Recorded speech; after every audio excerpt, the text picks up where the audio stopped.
Assalamualaikum warahmatullahi wabarakatuh. Saya Muhammad Habibullah dari Prodi Hukum Keluarga Islam semester 4C, akan mengikuti ujian akhir semester praktek ibadah kemasyarakatan. Cara mengkafani jenazah.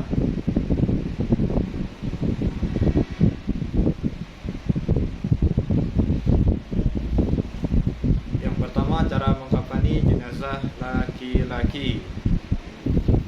Yang pertama, kita siapkan dulu, kita bentangkan dulu tikar yang bersih sebagai alas untuk kita bentangkan kain kafan nanti. Sebelum mayat itu dikafani atau masih dimandikan, kita siapkan dulu kain kafan dan pengikat jenazah. Pertama kita siapkan dulu pengikat jenazahnya. Pengikat jenazah itu boleh 3, boleh 5, boleh 7. Ini kita pakai pengikat jenazah itu yang berjumlah 5 buah. Pertama kita siapkan untuk di bagian atas kepala 1, di bagian dada atau sejajar dengan tangan 1, di bagian bawah pinggang tadi 1, di bawah betis atau lutut 1, dan di bawah kaki 1. Jadi berjumlah 5. Itu kita siapkan kain kafan inti atau kain kafan jenazah yang besar, kain pembalutnya lebarnya 1 di atas tali tadi, di atas tali pocong tadi atau tali mayit. Itu setelah kita bentangkan kain kafan yang besar, kita bentangkan kain sarungnya. Setelah kain sarungnya dibentangkan, terus kemudian ketiga kita bentangkan kain cawatnya. Setelah kain cawat kita siapkan, terus kita siapkan baju mayitnya, mayit laki-laki, dan surbannya. Setelah mayit laki-laki dimandikan dan dikeringkan, kita siap-siap untuk menaruh mayat laki-laki di atas kain kafan yang telah disediakan. Sebelumnya kain kafan itu telah dikasih wangi-wangian seperti wangi-wangian wangi cendana dan sebagainya. Setelah itu kita taruh pelan-pelan mayat di atas kain kafan. Yang pertama-tama harus kita tutup, yakni kemaluannya si mayit. Setelah kita tutup kemaluan si mayit,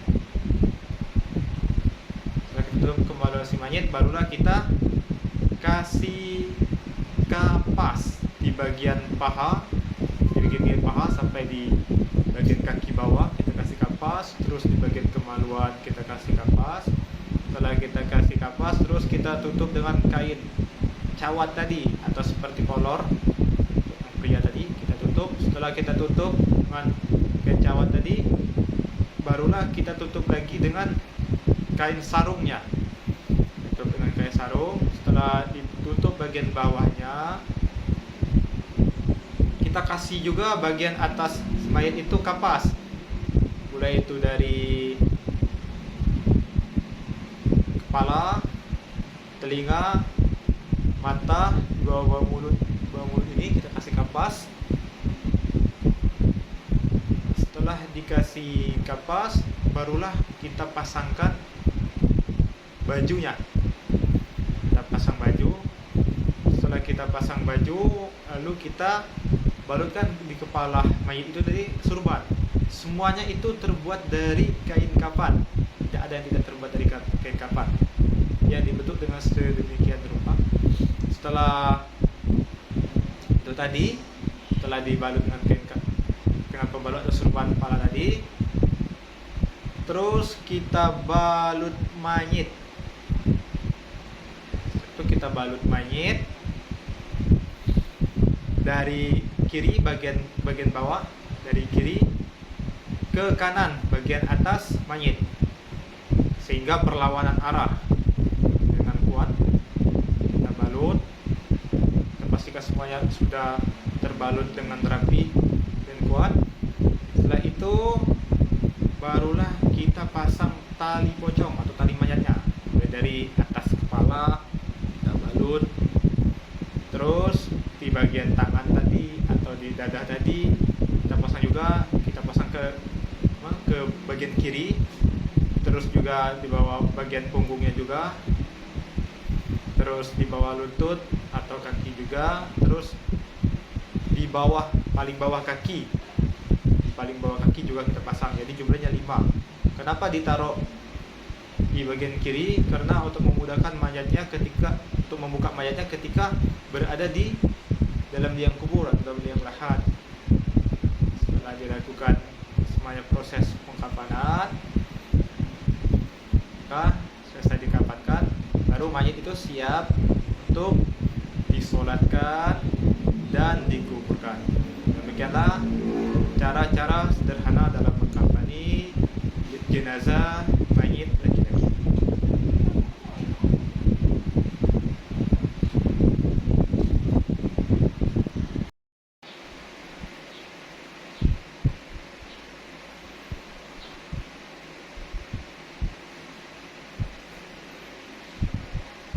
Cara mengkafani jenazah perempuan.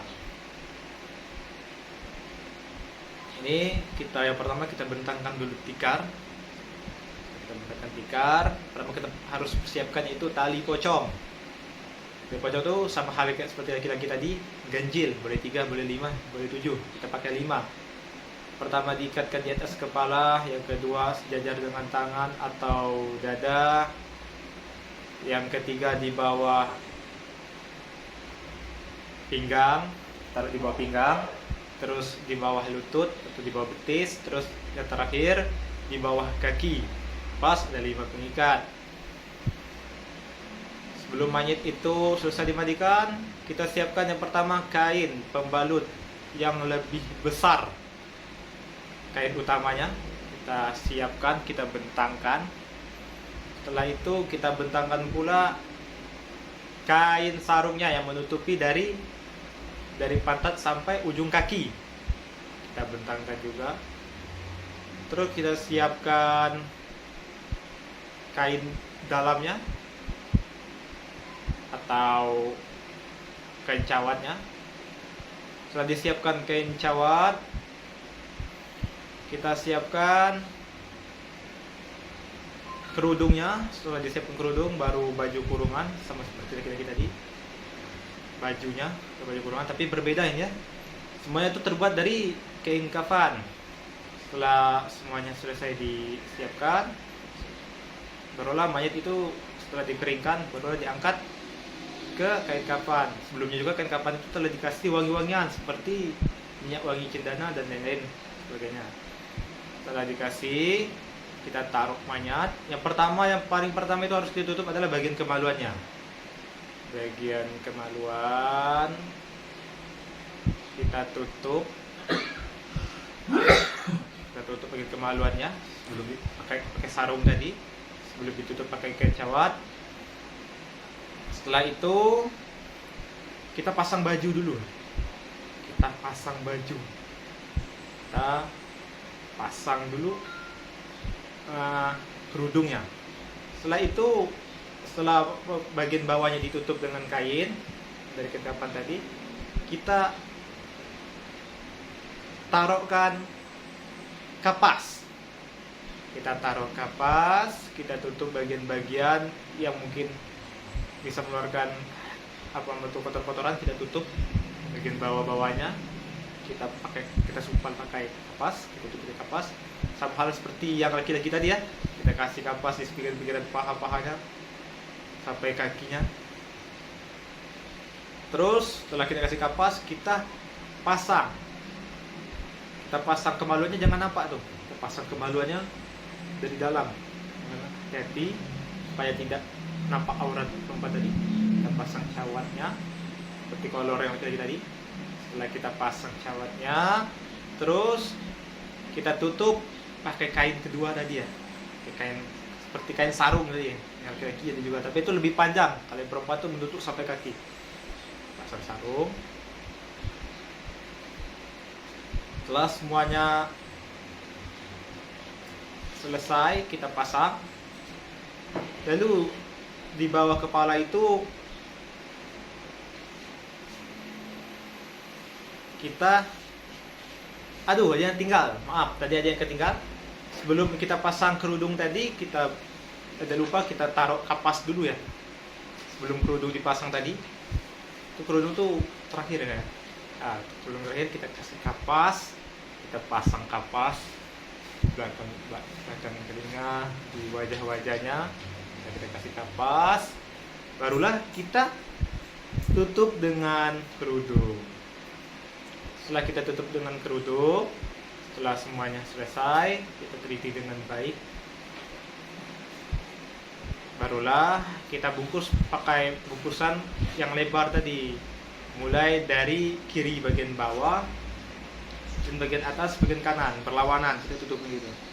Seperti yang laki-laki tadi. Setelah semuanya itu ditutup atau dikafani, terus kita ikat dengan tali pocong atau tali manyat. Kita ikat dari atas kepala, terus di atas tangan ke arah kiri. Tujuannya apa? Untuk memudahkan, untuk membuka mayat nanti ketika dalam liang kubur atau dalam liang lahat.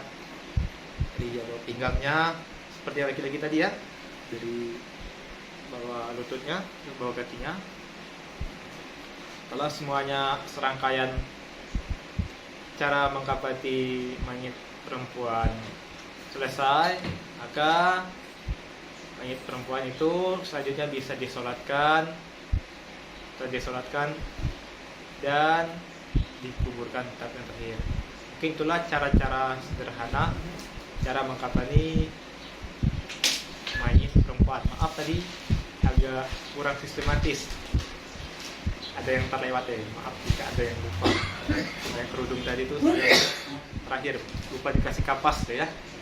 Mungkin itu saja secara sederhana cara mengkafani mayat perempuan dari saya.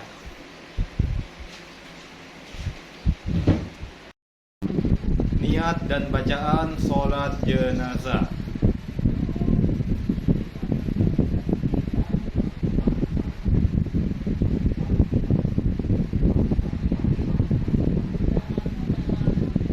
Niat sholat jenazah laki-laki. Usalli ala haza mayyiti arba'a takbiratin fardul kifayah ma'muman imaman lillahi ta'ala. Sedangkan jenazah perempuan, usalli ala hazihil mayyitati arba'a takbiratin fardul kifayah ma'muman imaman lillahi ta'ala. Jika jenazah anak laki-laki, usalli ala haza mayyiti tifli arba'a takbiratin fardul kifayah ma'muman imaman lillahi ta'ala. Jika mayat anak perempuan, usalli ala hazihil mayyitati tiflati arba'a takbiratin fardul kifayah ma'muman imaman lillahi ta'ala. Selanjutnya bacaan solat jenazah. Takbir pertama, Allahu Akbar, membaca surah Al-Fatihah. Bismillahirrahmanirrahim. Alhamdulillahi Rabbil Alamin. Ar-Rahmanirrahim. Maliki Yaumiddin. Iyyaka na'budu wa iyyaka nasta'in. Ihdinas siratal mustaqim. Siratal ladzina an'amta 'alaihim ghairil maghdubi 'alaihim waladdallin. Amin. Allahu Akbar. Takbir kedua, salawat.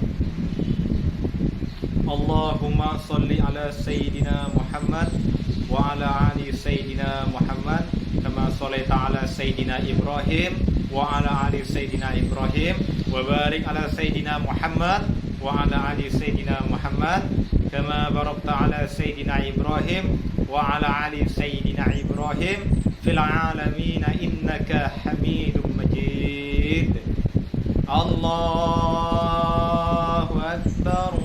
Takbir ketiga membaca Allahumma ighfir lahu jika laki-laki, Allahumma ighfir laha jika perempuan.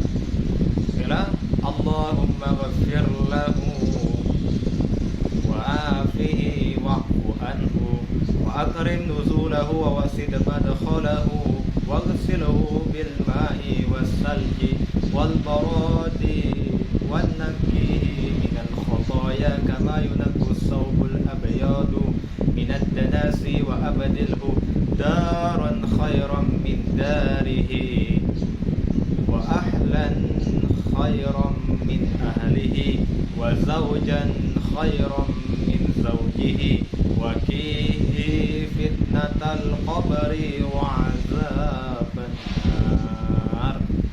Jika mayat perempuan, Allahumma ghafir laha warhamha wa'afiha wa'fu anha wa akrim nuzulaha wa waqsid madkhalaha wa ghassilha bil ma'i was salji wal baradi wan nakkiha minal khotaya kama yunqas thawbul abyadu minad danasi wa abdilha daran khairan min dariha wa ahlan khairan min ahliha wa zawjan khairan min zawjiha wa kiha fitnatal qabri wa azaban nar.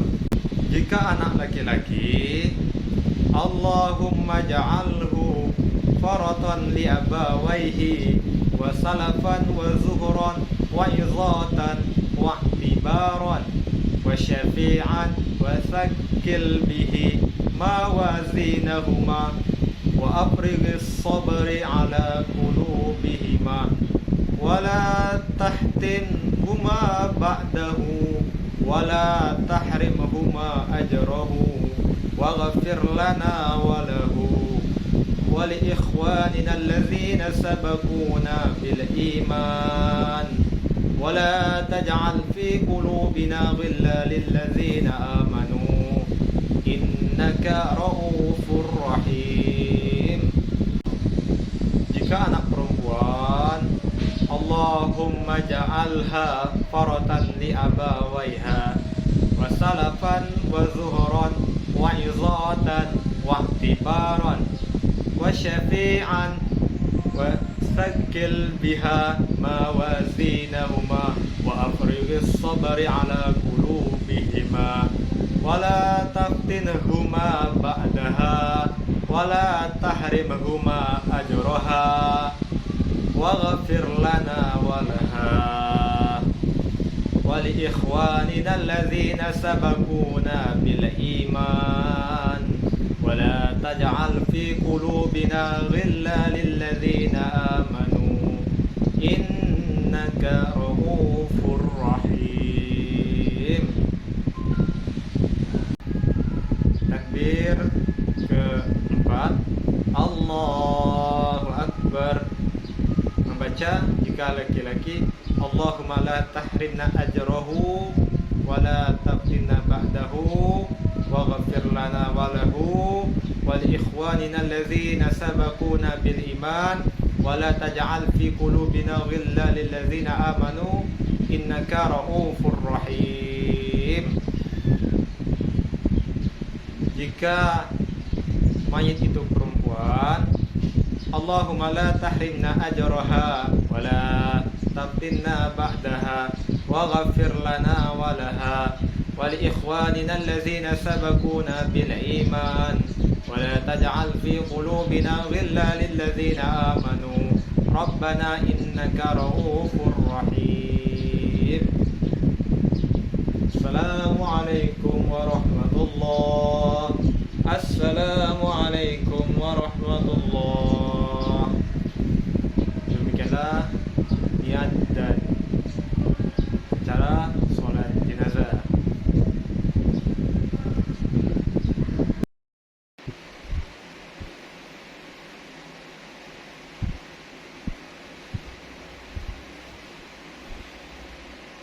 Bismillahirrahmanirrahim. An Abi Sa'id Al-Khudri radhiyallahu anhu qala sami'tu Rasulullah sallallahu alaihi wasallam yaqul man ra'a minkum munkaran falyughayyir biyadi fa illam yastati fa bi lisanihi fa illam yastati fa bi qalbi wa dzalika adaful iman. Rawahul Muslim. Dari Abu Sa'id Al-Khudri radhiyallahu anhu berkata, saya mendengar Rasulullah sallallahu alaihi wasallam bersabda, man ra'a minkum munkaran, barang siapa yang melihat kemungkaran, maka hendaklah dia mencegahnya. Man ra'a minkum munkaran falyughayyir biyadihi, maka dia hendak mencegahnya dengan tangannya atau perbuatannya. Fa illam yastati fa bilisani, apabila dia tidak mampu maka dengan lisannya, dengan ucapannya. Fa illam yastati fa biqalbi, apabila juga dia tidak mampu maka dengan hatinya. Berarti adaful iman. Dan yang sebenarnya itu selemah-lemahnya iman. Maksud hadis ini apa? Ketika kita melihat kemungkaran, maka hendaklah kita mencegahnya dengan tangan kita atau perbuatan kita. Kita mencegah orang itu dari perbuatan yang mungkar tersebut. Jika kita tidak mempunyai nyali atau tidak mampu mencegah dengan langsung dengan tangan kita, dengan perbuatan kita, maka kita cegah dengan lisan kita, dengan ucapan kita. Kita beri dia pengajaran yang baik, nasihat-nasihat yang baik, dengan cara yang baik, atau menyampaikan dengan cara yang baik, dengan tidak cara kekerasan atau marah-marah. Terus jika kita tidak mampu juga, maka kita melakukan metode dari hati ke hati. Kita melakukan pendekatan dari hati ke hati untuk mencegah orang itu melakukan perbuatan keji dan mungkar itu. Dan yang demikian itu merupakan cara kita mencegah dari yang mungkar selemah-lemah kita dan dengan hati. Demikian itu, yang pertama dengan tangan, yang kedua dengan lisan, yang ketiga dengan hati. Demikianlah yang diajarkan Rasulullah sebagaimana dalam hadis riwayat Muslim, ialah untuk mencegah seorang manusia itu melakukan kejahatan atau kemungkaran. Ada 3 perkara. Itu hadis Nabi sallallahu alaihi wasallam sahih riwayat Muslim. Dan juga dalam surah Ali Imran ayat 104 yang berbunyi, A'udzu billahi minasy syaithanir rajim. Bismillahirrahmanirrahim. Wal takum minkum ummatun yad'una ilal khairi wa ya'muruna bil ma'rufi wa yanhauna 'anil munkar wa ulaika humul muflihun. Yang artinya, dan hentaklah di antara segolongan kamu, wal takum minkum ummatun, yad'u, mengajak, ilal khair, mengajak kepada kebaikan, wa ya'muru bil ma'ruf, mengajak kepada kebaikan, wa yanhauna 'anil munkar, dan penjaga dari yang munkar, wa ulaika humul muflihun. Mereka itulah orang-orang yang beruntung. Maksud tafsiran ayat ialah itu kita mengajak orang dengan berdakwai orang, wa ya'muruna bil ma'ruf, mengajak orang dalam perbuatan yang baik, wa yanhauna 'anil fasya'i wal takum minkum ummatun yad'una ilal khair wa ya'muru bil ma'ruf wa yanhauna 'anil munkar, dan penjaga orang itu dari perbuatan yang buruk, yang keji, yang mungkar. Kita ajak umat manusia itu melakukan kebaikan. Itu apa? untuk mencegah, dan dakwahi untuk mencegah mereka itu melakukan perbuatan yang buruk atau mungkar. Perbuatan yang baik mendatangkan ridho Allah, mendatangkan pahalanya, baik pahala di dunia maupun pahala di akhirat. Sebaliknya, kemungkaran akan mendapatkan kemurkaan Allah, baik murka Allah di dunia maupun murka Allah di akhirat yaumul kiamat nanti. Jadi kita sesama manusia yang ada di muka bumi ini, hendaklah kita saling mendakwahi atau saling mengingatkan untuk mengerjakan yang baik, yang ma'ruf, dan senantiasa selalu mengingatkan tentang yang jahat atau yang buruk, yanhauna 'anil munkar. Maka yang demikian itu ialah orang-orang yang beruntung. Surah Al-Imran ayat 104. Begitulah secara sederhana saya mentafsirkannya. Mungkin itu saja dari saya.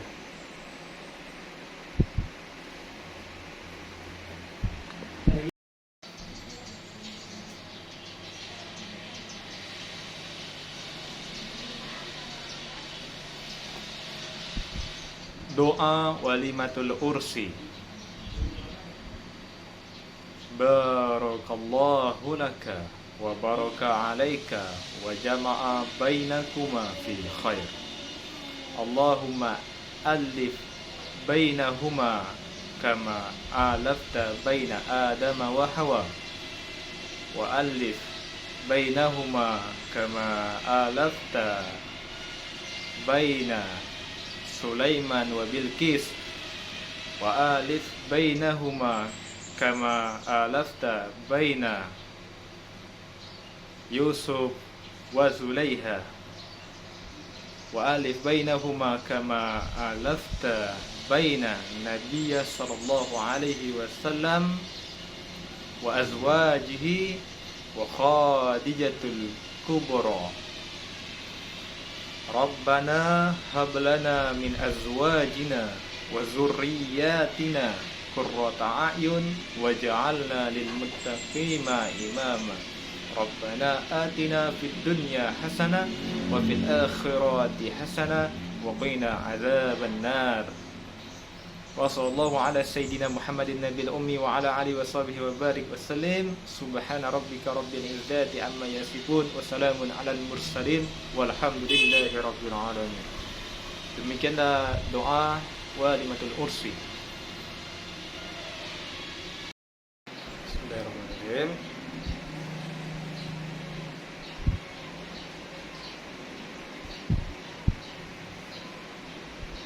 Doa menyembelih hewan kurban. Bismillahi wallahu akbar. Allahumma haza minka walaka haza anni. Jika yang berkurban itu kita sendiri yang mengorban, yang memotong hewan kurban kita itu, misalnya kita memotong kambing dan niatkan untuk kita sendiri.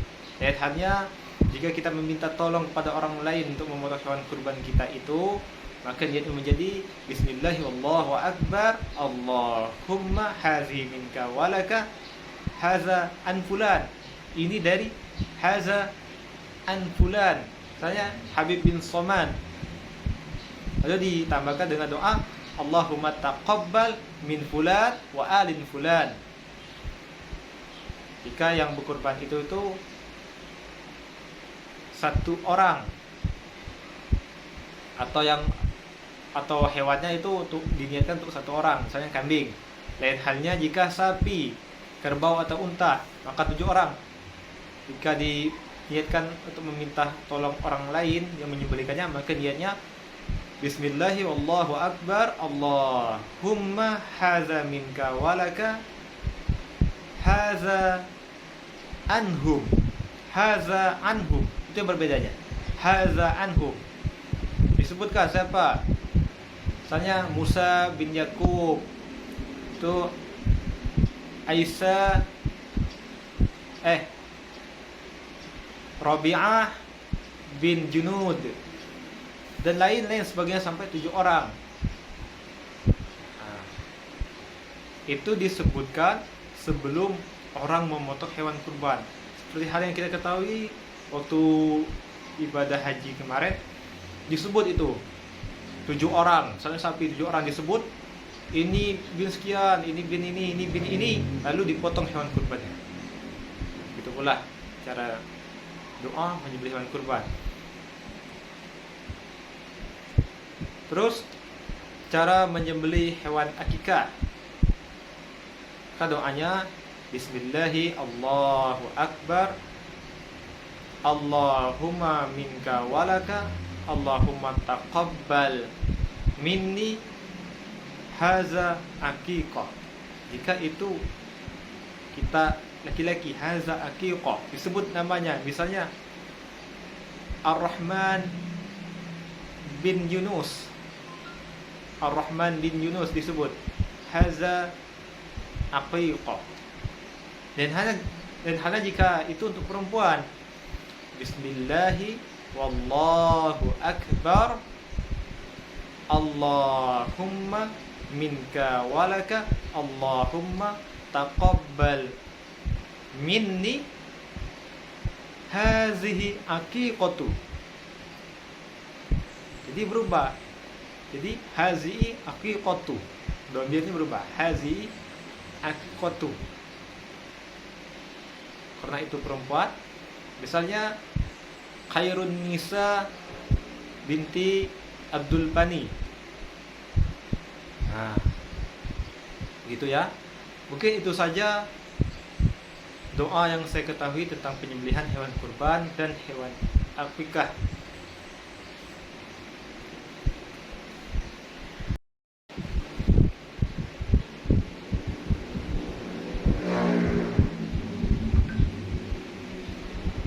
Doa akikah.